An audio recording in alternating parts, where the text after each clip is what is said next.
الحمد لأهله والصلاة على أهلها وبعد. د حمادیه ښوونیزو ګروپونو ټولو معززو ګډونوالو، په ننني درس کې چې د رمضان المبارک د میاشتې په مناسبت مو راپیل کړی دي، د سرسایې یا صدقة الفطر په اړه باندې څو مسائل بیانوو. لومړی دا چې د سرسایې فضیلت څه دی، سرسایه پر چا لازمه ده، څه وخت لازمه ده، څونه اندازه لازمه ده او چا ته ورکول سي، دا څو خبرې په ذهن کې نیول پکار دي. پیغمبر صلی الله علیه وسلم فرمایي، وایي صوم شهر رمضان معلق بین السماء والارض ولا يرفع الا بزکاة الفطر. یعنی د روژې د میاشتې روژه د اسمان او ځمکې په مابینځ کې معلقه بنده ده، تر هغه وخته پورې اسمان ته نه پورته کیږي تر څو چې یو انسان سرسایه ادا نه کړي. همدا ډول پیغمبر صلی الله علیه وسلم څخه روایت دی، ابن عباس رضی الله عنه فرمایي فرض رسول الله صلی الله علیه وسلم زکاة الفطر طهر الصيام من اللغو والرفث وطعمة للمساکین. پیغمبر صلی الله علیه وسلم سرسایه اندازه کړې ټاکلې ده. سرسایه چې څوک ادا کړي نو که په روژه کې څه عبث خبرې ځینې سوي، بې حیا او سپکې خبرې ځینې سوي، د دې دپاره یو جبیره ده او پاکوالی د روژې دی د دغه شیانو څخه، او د مسکینانو دپاره دا یو خوراکه ده. حاصل دا چې څوک د رمضان المبارک د میاشتې مبارکه روژه ونیسي نو د دغه روژې که څه خیره پیره پکښې ځینې سوي، دغه سرسایه پاکوالی دی او د مسکینانو سره کومک دی او د روژې د قبولیت دپاره ښه لاره ده. نو لحاظه د دې میاشتې د دې سرسایې ادا کول واجب عمل دی. نورو روایاتو کې هم دا خبره ثابته سوې ده. او سرسایه پر هغه چا باندې لازمه ده چې هغه د نصاب مالک وي. نصاب 9 تولې سره زر یا د 50 تولې سپین زر دی. د ګرامو په حساب 15 ګرام سره زر چې څوک ولري یا تر دې بالابود سرسایه باندې لازمه ده د او د او ماشومانو اولادو. او د 50 تولې بیا 140 مسکاله سپین زر کېږي. په هر صورت د 6 کال دپاره، یعنې دا چې 1428 هجري کال دی یا په عیسوي کال باندې 2019 کال دی، 6 کال چې موږ اندازه کړې ده د افغانیو په اعتبار دلته په افغانستان کې 1000 افغانۍ چې څوک ولري او د پورو څخه خلاص وي، پر دا سړي سرسایه لازمه ده. د ځان او د ماشومانو اولادو سرسایه کوي. او څوک چې په خارج مملکت کې وي هلته به نو 140 مسکاله سپین زر قیامت کې چې څو پیسې کېږي، که هغو نه پیسې درلودلې نو د ده او د ماشومانو اولادونو سرسایه به ورکوي. او د میرمنې سرسایه پر سړي لازمه نه ده، او که چیرې د میرمنې سرسایه ورکړل که څه هم د هغه څه اجازه نه یې اخیستې صحیح ده. مختصر القدري جلد اول صفحه 123، فتاوی رحمیه جلد اوم صفحه 196.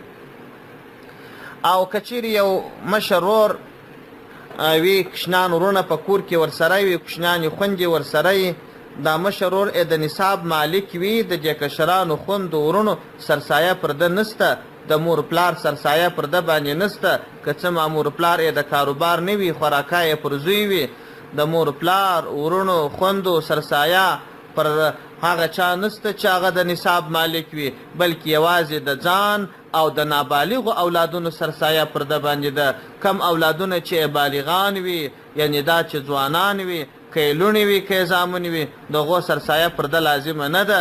خو که یو سړی د خپلې کورنۍ د ټولو غړو سرسایه ورکړي، د میرمنې سرسایه ورکړي، د اولادونو غټانو کوشنانو سرسایه ورکړي، که یې څه هم هغه اجازه نه یې ورکړې، وایي عرفا و عادتا اجازه وي دا لږ شی دی او سرسایه ادا کېدلی سي.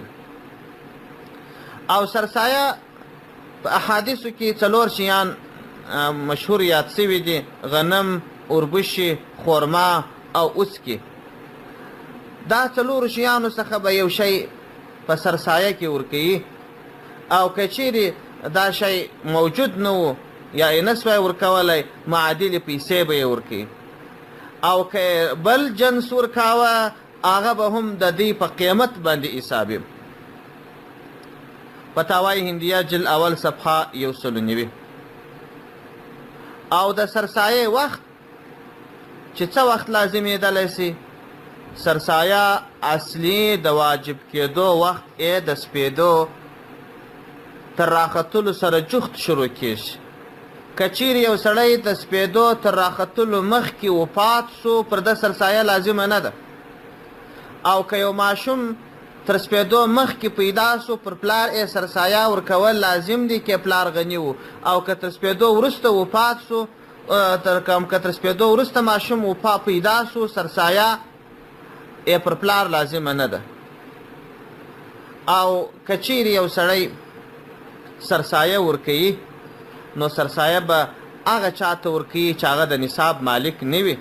یعنې دا چې 200 درهم شرعي چې 140 مسکاله سپین زر کېږي، دومره قدر پیسې ونه لري، د نصاب مالک نه وي، مسکین فقیر وي، دغه 1000 افغانۍ چې مو یادې کړلې تر دې که کمې پیسې چا درلودې، دغه سړي ته سرسایه ورکول جایز دي. او که چیرې فقیر او غریب ورور و، خور و، په ویش جنې جلا و، سرسایه ورکولی سي. او خپلو اولادو ته زامن لمسیان هغه که څه مسکینان وي، سرسایه ورکول جایز نه دي. مور پلار ته جایز نه دي. اصولو فروع ته یې نسي ورکولی، ورور، خور، وراره، خوريي او نورو کسانو ته سرسایه ورکولی سي. او نابالغ کوچنی دا که چیرې پوهېدی سرسایه ورکولی سي، که چیرې نه پوهېدی د خیر و د شر امتیاز یې نسوی کولی، بیا سرسایه نسي ورکولی.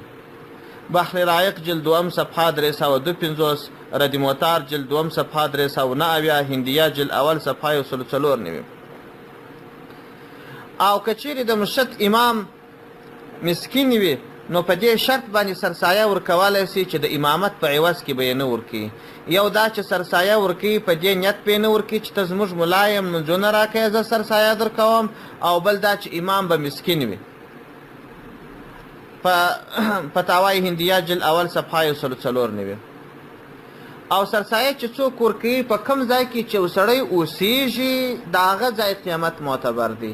یو سړی په افغانستان کې اوسېږي، دلته 2 کیلو غنم مثلا په 80 افغانۍ کېږي، د ده سرسایه په 80 افغانۍ ده. که یو سړی مثلا په جرمني کې اوسېږي یا په امریکا کې اوسېږي، هلته بیا دا 2 کیلو غنم په $2 دي، یعنې دا چې هلته بیا 120 افغانۍ کېږي، نو بیا به سرسایه د 120 د قرار ورکوي. چیرې چې دی اوسېږي، بس د هغه ځای قیمت او د نصاب اندازه هم د هغه ځای معتبره ده. ردی موتار جلد 2 صفحه 280. که چیرې یو سړی راولاړ سي، د 6-7 نفرو سرسایه وي، 1 نفر ته ورکړي هم صحیح دي. او که چیرې داسې وکړي چې د 1 نفر سرسایه 2 نفرو ته ورکړي هم صحیح دي. ردی موتار جلد 4 صفحه 104. که چیرې د یو چا پر بل چا پور باندې وي او ورته ووایي چې زما سرسایه، زما هغه پور چې در باندې دی هغه په سرسایه کې قبول که دا نه صحیح کېږي. البته که هغه پور ورته راوړي، دی یې ځینې قبض کړي، دی بیا په سرسایه کې ورکړي، صحیح دي. او که چیرې سړی سرسایه ورکوي، په کار دا ده چې اول یې قریبانو ته ورکړي، بیا یې نږدې خلکو ته ورکړي. که چیرې د لرې کلي خلک د ده تر نږدې خلکو زیات حاجتمند وه، بیا سرسایه هلته استولی سي. بحر رایق جلد 2 صفحه 250. که چیرې پر یو سړي سرسایه لازمه سوه، وروسته یې بیا مال هلاک سو، پر ده باندې سرسایه لازمه ده.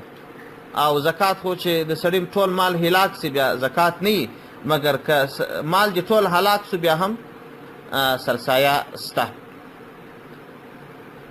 حاصل خلاصه ده چې سرسایه ورکول دا یو ډېر اسانه عمل دی، په لږ مصرف عمل دی، مګر ثوابونه یې بیخي زیات نو د یو چا چې وس او توان وي سرسایه دې ورکړي د خپل ځان او د ماشومانو اولادونو ده د ورونو سرسایه پر ده نسته د مور پلار سرسایه پر ده نسته د بالغو اولادونو سرسایه پر ده نسته او د میرمنې سرسایه پر ده نسته خو که دا ورونه پلار مور میرمن غټان اولادونه ټول پرې وسترخان وي که یې په وسه وي د ټولو سرسایه ورکړي بهترین کار دی مسکینانو فقیرانو ته دې ورکړي ګټې او ثواب یې بیخي زیات دی حاصل دا چې په توان یې حسب الاستطاعه قدرت یې ممکنه سرسایه دې ورکړي مصرف لږ او ګټې یې ډېرې السلام علیکم